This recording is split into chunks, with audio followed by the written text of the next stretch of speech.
All right, everybody. Thanks for joining us this afternoon.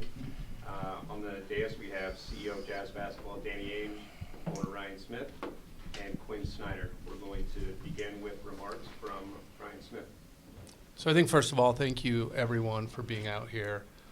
So many familiar faces, people who've given a lot of work and energy for the Jazz, especially over these last 8 years. Thanks, Jazz Nation, who are tuning in.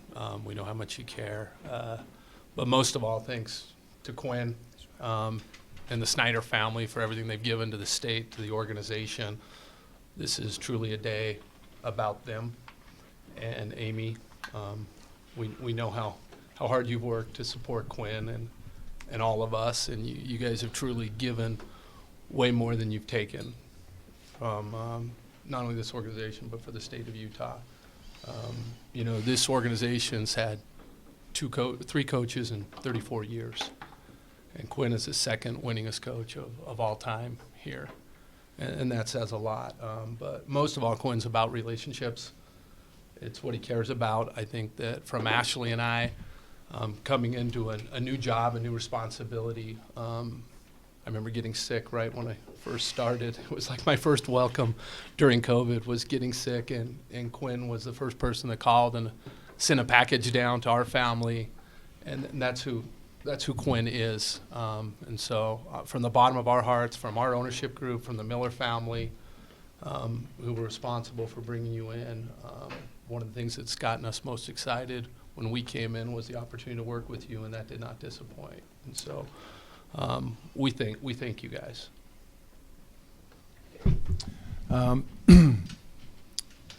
Very well said, Ryan. I think I've gotten to know Quin and Amy a little bit better in these last few weeks. We've had a lot of conversations about life, basketball, contracts. I first met Quin in an elevator in Europe. It was our first face-to-face confrontation years ago when he was scouting the world. Where were we? Greece. Athens, yeah. Athens. But it's been a pleasure just this short time I've been here, just to get to know Quin and see him in action. And I'm glad that I did. I'm glad I got to know him.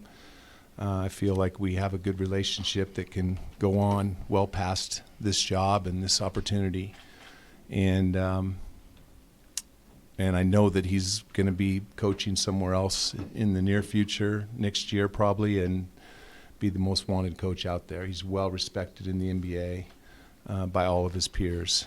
And I'm just grateful for the chance to get to spend time with him. The thing that probably, what Ryan said about relationships, I've been around a lot of coaches in my lifetime and a lot of very good coaches. But the one thing that stood out to me the most about Quin was his time spent in developing relationships and building relationships. And I appreciate that very much. I think it's a very undervalued quality of great coaches. And he's one of the best at that, and along with many other great talents that we all know of his brilliance and hard work. I, too, would like to thank Amy for her sacrifice. And I know what it's like being a coach and in the NBA and what that entails. And it entails a lot. Grateful to get to know you, Coach. I would have passed if I knew I was going to get embarrassed like this. But thank you guys both for your kind words. I guess first I'd just like to thank Gail and the Miller family for giving me a chance when, there wasn't, I don't know. Thank you for the opportunity. And I think Danny just touched on it. Ryan, you and Danny, even in a short period of time, the opportunity to begin to build those relationships. And Danny mentioned the dialogue that that we had over a course of time. I spoke to Ryan as well at length, and we really just shared and tried to articulate a lot of things. And it was helpful to me, actually in being and working through all this to have those conversations. So thank you. And again, and I guess it's a theme with the relationships. I think the other overwhelming theme for me has just been gratitude. I couldn't be more grateful for my time here. There are so many people that are responsible for that, and to the extent there's a real sense of loss and some sorrow and sadness, I think that's to be expected given everything that that took place here and that I feel like I tried to give. So that for me gets back to the players first and foremost, not just the guys on the current team, but every coach knows that players are the key to everything you're doing, and for me the pivotal part of that makes it so worthwhile is the type of guys that I had an opportunity to coach, and again just grateful to them for everything they gave, the trust, and then my staff. This business can be lonely as a head coach, and to have the support of all the people that are through that wall is really essential. They keep you at least balanced as possible, and that goes right to Amy, my wife. I think the bookends were the last time I was here. I was a little younger, and Amy was pregnant with Madeline, I think 7 months pregnant. So, a little different, but in both instances, I guess the fact that we both in our family are so grateful for, we were then and we are even more so now. So I could ramble on, but thank you again, and appreciate everything. And it's been a great opportunity. Thanks, Coach. I think the Millers have set an incredible legacy with Coach Sloan, and you're part of that family. Thank you. Any remarks or you want to have questions? No. If you have a question, please raise your hand. Quinn, you said in your statement yesterday that you felt like the team just needed a different voice in order to move on. At what point did you start to feel like that, and why do you think that became the case? I think as I tried to say in my statement, which was, a challenge to try to capture a lot of that for me in even making a decision, but it was just time. I tried to, give voice to that, and it really isn't any more complicated than that as far as trying to look into a lot of different, reasons and things like that. I just felt like I got to a place where it was time. Quinn, what is next for you? What do you see in the future? I've been so consumed with this decision over a period of weeks, and that's been where my mindset has been. 100%. I think Danny can attest to that, and as can Amy. So I haven't really thought about that any. Coach, was there a point where, you just kind of figured that, this was the right decision for you? Was there a specific point where you figured it was the right decision for you? I think it's something I labored over, and you never have complete clarity on something like this. And, I think Saturday night, after thinking about it for a significant period of time over the course of weeks, and just felt like it was time, and felt like that. But Saturday night, we wanted to talk about it Sunday.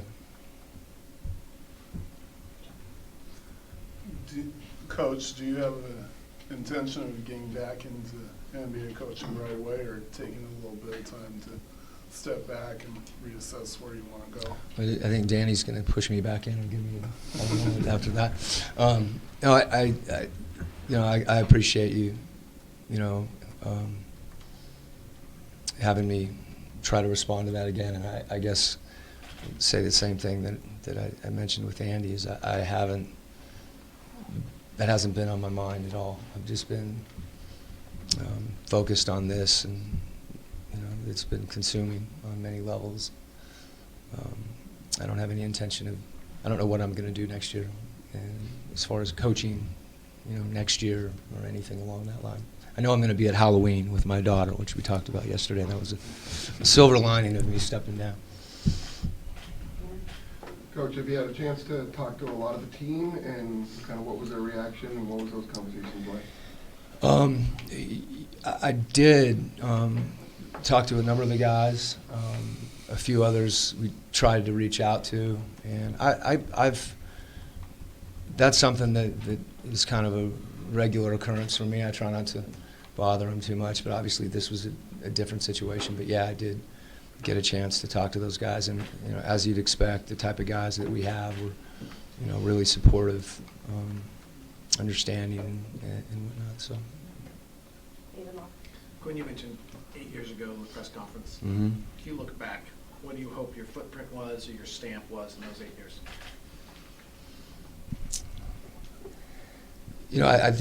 I guess the things that are really memorable to me, I have a hard time thinking about a footprint necessarily, but I think memories in and of themselves are akin to that. I do remember Game 7 in LA, and that really was symbolic of a journey over a period of years to get to that point. And making the playoffs for the first time in my tenure here, and for the Jazz in some time as well. I think this building that we're in right now, metaphorically, it's a big building, so I'm not sure about the footprint.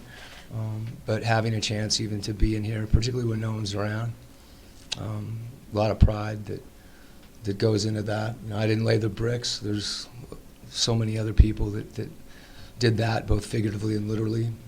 But it is something that I feel a lot of pride in having been a part of. I could probably keep digging it. I was thinking the other day about, and I didn't get Jordan Clarkson, but I had, and this is no footprint whatsoever, but something that the bubble was a unique experience for our team, and I can recall hearing in the locker room Jordan Clarkson. I didn't know it was him at the time, playing Frank Sinatra's "That's Life," and I don't know whose footprint that's probably JC's footprint, but a lot of people that have a lot of footprints, and something we're all proud of. He's also a coach that had, one of the best defenses in the league, and then kind of transformed into one of the best offenses in the league, and that's very rare to be able to coach different styles of team and have so much success on one side of the ball or another. And I think that's an impressive footprint. Rudy's footprint's probably the most impressive on every level. I don't know that we'd be up here without Rudy, and a number of other guys. Danny, how big is the pool of candidates? You probably had a little time to think about this. It didn't catch most of us by surprise, so I'm sure you considered it on some level. Yeah, I've considered it. I've spent some time contemplating the possibility. Always have. When I've been through coaching searches a couple times before, so I have my ideas, but we really haven't discussed it internally with the rest of the staff or with Ryan, and so I don't know the answer to that. I mean, I have a few, but I'm not sure I'd know them well enough to even give you their names, but it's a very beginning of the process. I'd like to spend some time with Quinn and get his ideas even before he goes away. Hi, Lindsay Ertz from KSL News Radio. This decision impacts not just the NBA and basketball, but the city of Salt Lake. Quinn, what's your message to the fans and to the city? Well, I'm glad you asked me that, because in my opening remarks, as I started talking about my family, I skipped over that. And this, I mentioned, Amy being pregnant, and we've two of my kids have lived here their whole life. The other two, they don't remember Russia or Atlanta. This is a special place, and one that's not going to change for us. It's one of the things that makes it really difficult. Anytime you talk about, a city fans, it's friendships too. And, there's a lot of people in this room that I'll really miss, and including the fans, When we beat OKC, I don't think I've ever heard the place as loud as it was. So, that goes without saying, but it's more than the support and the cheering in the game. It's the connectivity that I felt, in the community and everything that everybody gave, through thick and thin. I'm grateful for that. Dana Green. Coach, you inherited a team that had won 25 games the year before, and now has taken them to 6 straight playoff appearances. What are you most proud of what you've done with this team over the last 8 years? I think just the process, and the being committed to sustaining certain standards and building, more than any specific. And you mentioned the players, and they're the ones that demonstrate that, and we can aspire to it and talk about it. But that first year is vivid, and those guys, we all grew together. And that's the beauty of this business, that you get those opportunities, and that continued over time. So I'm proud of that, and the players, and frankly, what they did for me and my staff. One thing you said, Quinn, was in the Gordon Bunson article, actually, that you couldn't see a clear path forward for yourself with this team. I guess, what did you mean by that? Well, there's a lot of thoughts that come to your mind, and it goes to the same thing that I mentioned before. That you try to be introspective and analyze and all those things, and I just got back to the same place. That it was time. Time for the Jazz to move forward. Time for me to move forward. It just made the most sense to me, and as I said before, as well as I can, or as much as I can try to articulate that, it's not something that's easily done. Quinn, not to belabor the point for a third time, but you said you didn't know what you were going to do next year, but you did say you knew what you were going to do on Halloween. That kind of suggests you're not coaching. What tense did I use, by the way? Yeah. I don't know when. I know it might not be Easter Monday, because we were gone on so many Easters that we had to try to trick our kids into celebrating on Monday until they figured that out when they started school. A better question would be what would I dress up as? And I don't have an answer to that either. What will you do with yourself if you're not coaching? Those are questions that you give thought to, and I'll be able to give more thought to them, as things move forward right now. As I said, this has been on my mind on so many different levels. I'm fortunate to have a family that that I really look forward to spending time with, and that's a pretty good start. Danny, you've made 2 coaching hires that seemingly are incongruent, Doc Rivers and Brad Stevens. Can you tell us what the through line of maybe both those hires were? Well, first of all, I just want, we have spent the last few weeks, like I said, talking, Quinn and I, a lot about a lot of different things. And I think it's pretty clear, we desperately wanted him to stay. And at the same time, I've walked away from coaching, and I walked away from being a general manager after 18 years in Boston. And so I trust that Quinn knows more what's best for him and his family, much more than we do. And but in those coaching searches, I spent a lot of time scouting in that time, and I did a lot of broadcasting. I obviously played against Doc Rivers, and I got to know Doc off the court. And then when I was doing broadcasting for many years, for a few years, I should say, with TNT, I got to know Doc even more. So I had this relationship with him, and I had kind of had in my mind who the best coaches were. And then the same thing happened with Brad. But now I'm in a position where haven't really been looking to the same extent for those coaches. There's a lot of names I know, I'm familiar with in the coaching world, but this will be much different than the two previous ones and probably more thorough. We're going to take our time. Got to get it right. Quinn, what were the conversations with the players like? Was it difficult to kind of let them know what your decision was? They were, I think, very sincere, but not long, because I was wanting to speak to as many guys as I could, and there wasn't a ton of time from the time that we all had a chance to talk to Danny and Ryan and others, and so they weren't long, but they were positive, as you would expect with, I think, the relationships I had with those guys and the respect that we had for each other. Danny, as far as timetable goes, is there a sense of urgency? Do you want something in place, somebody in place by draft, by free agency, or is that not really a concern? Not a concern right now. We want to get this choice right. Got big shoes to fill. Ryan, you've owned the team for about 1.5 years, and you've made a really clear point of how big a fan you were before you became an owner. But now that you've seen it from that side of the table, and you've gone through big decisions like this one, is it what you thought it was? How is it different? Well, I mean, as a fan, I just remember Quinn constantly tripping over my feet, and I'm going to miss that. think you were Getting in tripping his me. way.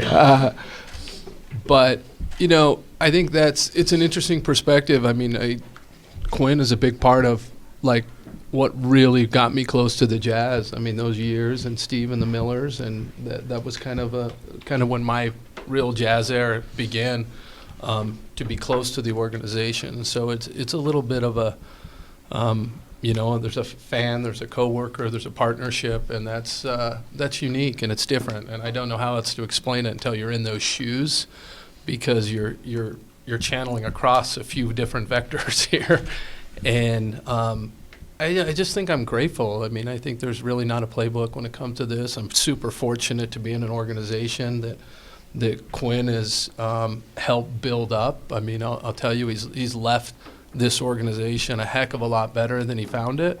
But more than that, he's built a foundation that we can go build from. I'm super fortunate to have Danny here. I mean, there's probably very few people that have a better mind in basketball than he does, and for him to be willing to come and help with this, and I think just this process alone, the idea of even this press conference is not really a normal organization, how things work like this, and I hope everyone appreciates the type of character that Quinn is, but also Danny and the organization that's been built here. Jay-Z has been a huge part of this and helping with this process, and so it's going to be super collaborative, just like it has been, and just kind of roll with it. Last question will be Tony.